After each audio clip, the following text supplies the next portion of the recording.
जब मैंने अपने ग्रुप के साथ डिस्कशन किया था तब एक्चुअली मुझे एक डाउट आया कि हम मतलब भूतकाल की पीड़ा कभी छोड़ ही नहीं सकते। अगर भूतकाल की पीड़ा छूट भी जाती है तो हमें हमेशा भविष्य की चिंता रहती है, तो इस कारण हम कभी परमानेंट कॉन्फिडेंस गेन कर ही नहीं सकते। इसके लिए अगर आप बता सको कि ये अगर छूटे तो कैसे छूटेगा। एक क्वेश्चन है सर से, उस कॉन्फिडेंस को, उस परमानेंट कॉन्फिडेंस को कैसे डेवलप करना है वो एग्जैक्टली अभी भी मुझे नहीं समझ में आया है। मुझे एक चीज अच्छी लगी थी कि सुख एक बहुत इंपॉर्टेंट चीज है जिंदगी में और हम सब इसी के लिए जी रहे हैं। कल मुझे ये अच्छे से समझ आया कि सुख एक्चुअली क्या है। सुख स्वीकृति के भाव में जीना है। लाइक अगर मेरी कोई फ्रेंड है, मेरी उसके प्रति स्वीकृति है तो मुझे उसके साथ रहने में सुख मिलता है, पर अगर मेरी उसके साथ स्वीकृति नहीं है, उसके प्रति स्वीकृति नहीं है तो मुझे उसके साथ रहने में सुख नहीं मिलता है। और मेरा एक क्वेश्चन है कि सुख हमें निरंतर चाहिए, पर अगर मान लो किसी घर में किसी का एक्सीडेंट हो जाता है या कुछ भी गलत हो जाता है तो हमें उस समय सुख कैसे मिलेगा? In short, if I'll say, I understood that in a relationship, trust is more important than money. मुझे ये पता चला कि आखिर मैं जी क्यों रही हूँ, कल तक जो मुझे नहीं पता था कि मैं जी क्यों रही हूँ। मैं ये नहीं बोलूँगा कि हम लोग को यहाँ पे नई नई चीज सीखने को मिल रही है, पर वही चीज सीखने को मिल रही है जो हमारे अंदर है पहले से ही। मेरे मन में एक क्वेश्चन अभी भी उसका आंसर नहीं मिला है कि हम क्यों जी रहे हैं ना, ये आंसर अभी तक मुझे नहीं कंफर्म हुआ। हो सकता है 7 दिनों में हो जाए। पहले मैं सोचता था कि कोई भी चीज हमें मिल जाए तो उससे हमको सुख होता है, उससे खुशियाँ होती है, तो मैं उसी को पहले सुख समझता था। लेकिन अब मेरे को ऐसा पता चला कि सिर्फ चीजों से और सिर्फ मटेरियल से गैप फिल करने से सुख नहीं होता। एक्चुअल सुख विश्वास, भरोसे, प्यार से होता है। कल जब ग्रुप डिस्कशन की दीदी एंड और जो मेरे ग्रुप में है उन्होंने मुझे क्लियर किया कि जो रिलेशनशिप का आधार है वो पैसा नहीं होता है। I am really grateful to all of them कि उन्होंने मुझे तरीके से समझा दिया क्यों जीना है। आज से तो ये क्वेश्चन स्ट्राइक नहीं किया दिमाग में, और घर जाके भी मम्मी से पूछा कि मैं क्यों जी रही हूँ तो मम्मी बोली पता नहीं मैं क्यों जी रही हूँ। सबसे पहली जो बात हुई कल जाकर वो ये हुआ कि मेरा झगड़ा हुआ घर में, क्योंकि वो सिर्फ इसलिए क्योंकि मैं जैसे ही घर पहुंची सिर्फ और सिर्फ सबने मेरे बेटे की कंप्लेन करी कि उसने ये किया, उसने ये किया, उसने ये नहीं माना, उसने ये नहीं माना। मैं कंटिन्यूअसली सिर्फ आपकी बात को ये सोच रही थी कि जो हम कर रहे हैं वो हमको वापस दे रहा है। तो ये बात मैंने कल अपने हस्बैंड को भी समझाई कि ये आप याद रखो कि आप भी शायद अपनी दादी से ऐसे ही बात करते थे। मुझे कल की क्लास के बाद अभी यहाँ ऐसा महसूस हो रहा है कि मैं सभी गरीब लोगों के बीच खड़ी हूँ, क्योंकि अमीर वही है जिसको परमानेंट सुख मिला है और परमानेंट सुख किसी के पास नहीं है। समृद्धि क्या है उसको सोचा नहीं था। और एक चीज की सुख स्वीकृति के साथ आता है, बात सही है लेकिन बहुत कठिन लगी मुझे। हम यहाँ जब आए हम लोग सोच रहे थे कि हमको कमरा मिलेगा नहीं मिलेगा, हम कैसे रहेंगे, बच्चों को लेकर 8 दिन कैसे रहेंगे, क्या है कैसा है। मेरे को दोबारा बच्चों को बोलना ही नहीं पड़ा जब सर ने एक लाइन में सब कुछ स्पष्ट कर दिया कि व्यवस्था से सामंजस्य करते हुए स्वीकृति देना ही सुख है। आप इससे पहले कुछ क्वेश्चन करें, कुछ डाउट्स जो आपके बोलते समय में सुन रहा था, 2-4 बातें मैं कह देता हूं फिर आगे बढ़ते हैं। एक तो जैसा कि आपने कहा स्वीकृति जो है अव्यवस्था के लिए नहीं, ये बात बहुत क्लियर हो जाए। बाजू में गंदगी पड़ी है, स्वीकृति के भाव में जीना सुख है, ऐसा नहीं हो सकता। आपके सामने कोई अत्याचार हो रहा है, स्वीकृति के भाव में जीना सुख है, होता रहे, मैं इसको स्वीकार लेता हूं, ऐसा नहीं होता। समाज में कुछ गलत हो रहा है, स्वीकृति के भाव में जीना सुख है और मैं सुखी हो गया, ऐसा नहीं होता। तो जो स्वीकृति है ये व्यवस्था के लिए है, अव्यवस्था के लिए स्वीकृति नहीं। शरीर में दर्द है, स्वीकृति के भाव में जीना सुख है, ऐसा नहीं। तो कल भी ये चर्चा काफी सुस्पष्ट तरीके से हुई थी कि सब कुछ ऑर्डर में है। माइक अपना काम करता है, यदि माइक अपना काम नहीं करता है तो आप बताना शुरू करते हो कि अपना काम नहीं कर रहा है। यदि मैं जो कुछ आपके सामने कहता हूं वो आपको उपयोगी नहीं लगता है तो आप स्विच ऑफ होना शुरू होते हो, है ना। नहीं, स्वीकृति के भाव में जीना शुरू, कुछ भी बोलते रहो हम सुनते रहेंगे, ऐसा नहीं है। जो हमने बच्चों को कहने की कोशिश की कि वो टीचर्स का सम्मान करें, टीचर्स को कहने की कोशिश की, नहीं, हम सबको अपनी जगह में आना ही पड़ेगा, आदर्श नहीं चलेगा, इस तरह की बातें काम नहीं करेंगी, मैं ये कहना चाहता हूं। तो टीचर को टीचर ही होना पड़ेगा, पेरेंट्स को पेरेंट्स ही होना पड़ेगा। अभी हम कुछ हो गए हैं उसकी योग्यता के बिना, तो जो योग्यता हमारे पास नहीं है उसको हमको सुनना ही पड़ेगा, कोई रास्ता नहीं। तो मैं सिर्फ ये कहना चाह रहा हूं कि ये यदि हमको, मैंने कल इस बात पर बहुत जोर देने की कोशिश की थी कि हम सब एक समान हैं, इस अर्थ में कि हम सब की मूल चाहत एक समान है, हम सभी सुखी होना चाहते हैं। इसमें छोटा बड़ा नहीं है, इसमें अमीर गरीब नहीं है, इसमें गोरा काला नहीं है, इसमें स्त्री पुरुष नहीं है। धरती पे कहीं भी आदमी होगा, कहीं भी मानव होगा, किसी भी स्वरूप में होगा, वो सुखी होना चाहता है, और सुख भी निरंतर चाहिए, हर क्षण हर पल चाहिए, स्थायी चाहिए, इससे कम में नहीं चलेगा, इससे ज्यादा होता नहीं, हम सब ऐसा ही चाहते हैं, इसमें आप कुछ नहीं कर सकते, ये इनहेरेंट है, बाय नेचर। तो एक तो ये कहा कि इसको हम समझेंगे, जैसे अभी मैडम ने कहा कि सब कुछ बदलता रहता है, वो जो बदलता भी है तो वो भी किसी नियम से बदलता है। सुबह सूरज निकला, शाम को नहीं दिखाई देता है, वो किसी नियम से होता है।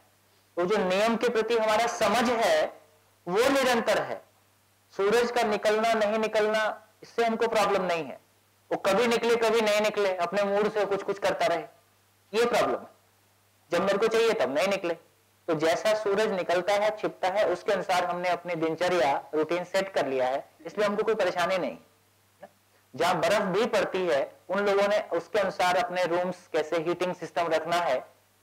जैसे ब्रिटेन में electricity based room heating system नहीं है, वो गैस बेस्ड है। इलेक्ट्रिसिटी चली गई इतने 2 दिन में तो सब मर जाएंगे, टेम्परेचर माइनस में है, यदि इलेक्ट्रिसिटी किसी भी कारण से चली गई तो 2 दिन में तो सब मर जाएंगे। तो सबका 1 महीने का गैस स्टोरेज उनके पास उपलब्ध है। 1 महीने तक यदि लाइट चली भी गई तो 1 महीना तो उनका रूम हीटिंग सिस्टम सब कुछ ठीक ठाक चलता रहे। तो जहां जैसी परिस्थितियां हैं उस नियम को समझकर लोगों ने अपने रहने के डिजाइन को वैसा बना लिया है, इसलिए हमको वहां रहने में भी दिक्कत नहीं है। तो बेसिकली जो हम बात कर रहे थे कि वो जो निरंतरता है, जिसको हम निरंतर कह रहे हैं, वो नियम है, वो नेचुरल लॉ है। उस नेचुरल लॉ को जैसे जैसे हम समझेंगे आगे उस पर बात करेंगे।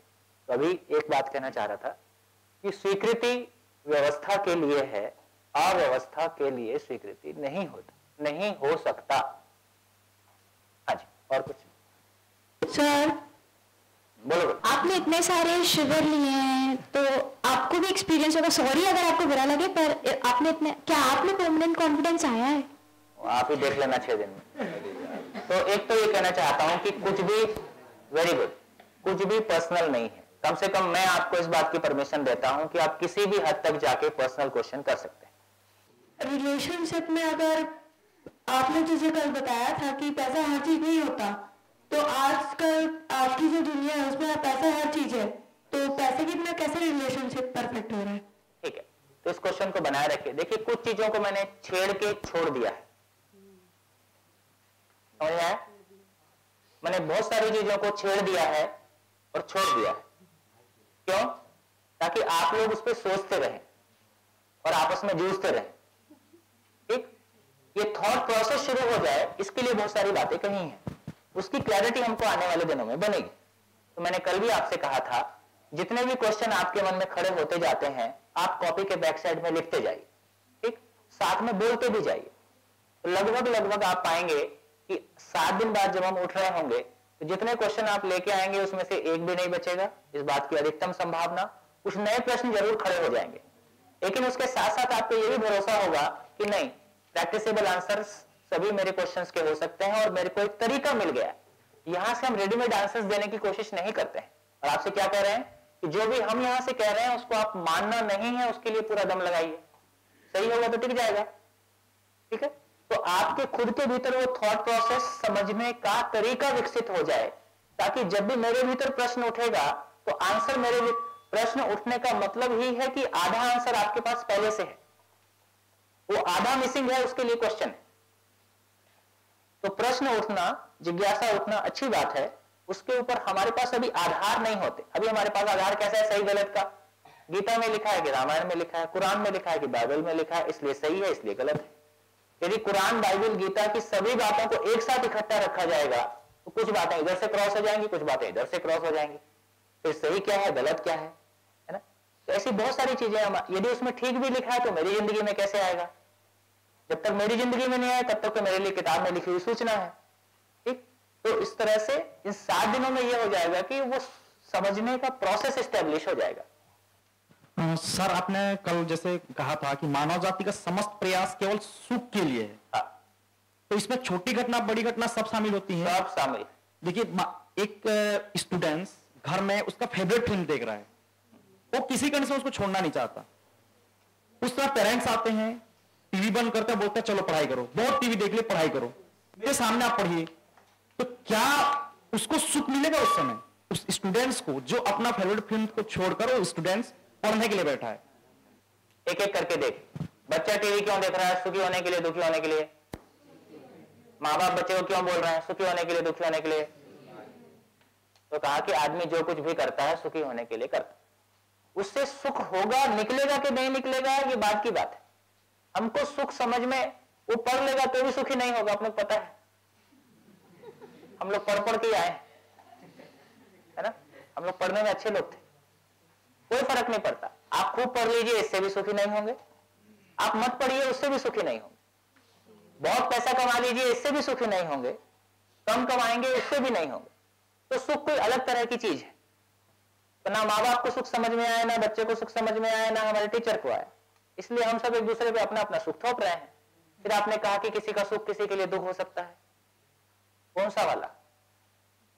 जब आपको सुख समझ में नहीं आता है तब। जब आपको सुख समझ में आता है तो आपका सुख सबका सुख होता है, सबका सुख आपका सुख होता है। हाँ।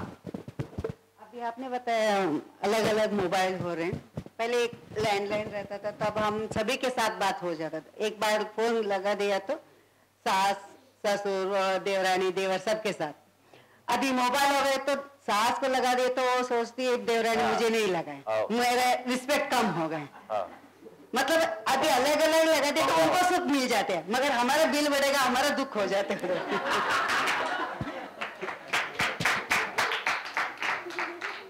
तो इससे यही समझ में आया कि ना ये पहले सुख था ना ये अब सुख है। इसका मतलब है सुख कुछ और तरह का मटेरियल है। जिसको हम सुख बोल रहे हैं वो सुख है ही नहीं, या वो मोमेंटरी हैप्पीनेस है, उसको ऐसा एक कैटेगरी अलग बना लीजिए। जो निरंतर सुख है वो कुछ और टाइप का चीज है, कुछ और मटेरियल है, उससे हमारा एक्सपोजर नहीं है। अभी हमारी कल्पना में भी उसकी कोई चाहत निरंतर चाहिए, ऐसी चाहत है। क्यों भी है? क्योंकि जब भी दुख मिलता है हम परेशान होते हैं। तो हमको दुख नहीं चाहिए, दुख नहीं चाहिए इसलिए कुछ ऐसा चाहिए, इसलिए हमारे पास एक शब्द है। उसकी एग्जैक्ट डेफिनेशन या जितना मेरे को सुख का, अभी जब भी मैं सुख बोलूंगा आपका सुख का सारा परिचय भौतिक फिजिकल लेवल पे है। बच्चों के साथ भी हमारा सुख फिजिकल लेवल पे है। खाना खिला दिया, प्यार कर दिया, कपड़े दे दिया, बुक्स दे दिया, गैस खत्म हो गई। हम अभी हमारे घर में बातचीत देखिए कैसी है। क्या बातचीत कर रहे हैं घर में? बच्चे का फीस जाना है, होमवर्क किया कि नहीं, IIT जाएगा कि नहीं, गैस खत्म हो गई है ना, बीमार हो गया, वो शादी हो गई, उसका बर्थडे हो गया है ना, होमवर्क किया कि नहीं, किसी की शादी में जाना है, किसी की मरने में जाना है, किसी की 13वीं में जाना है, करते करते अपना 13वीं आ जाता है। हम शादीशुदा लोग कम से कम इस बारे में सोचें कि जिन अपेक्षाओं को लेकर हमने शादी किया था, क्या आज हमारी बातचीत में वो कोई ऐसी कोई मिठास बची है जो सही अर्थों में हम एक दूसरे के साथ साथ हुए थे? बहुत बहुत मैकेनिकल सी बातचीत हो गई। हमारे पास बात करने के लिए बहुत टॉपिक नहीं है। किसी के भी घर जाओगे ना, खाना खाने पे बहुत जोर देता है, ये खा लो, ये नहीं खाओगे तो ये खा लो। ऐसा क्यों करते हैं? तो उसको पता है कि खाना खत्म होते बात करने के लिए कुछ नहीं बचेगा, फिर एक दूसरे का मुंह देखेंगे, बगल झांकेंगे। हमारे हमको बात करना नहीं आता, या तो फिर चुगली करेंगे किसी की। तो हमको मीनिंगफुली बात करना नहीं आता है, क्योंकि ऐसी कोई बात जो आप, जिसको हम कह रहे हैं कि बिहेवियर, जो आपको भी एड ऑन करे। अभी जिसको हम बच्चों को प्यार देना कह रहे हैं, तो बच्चों को प्यार देने में हम क्या दे रहे हैं? फिजिकल चीजें।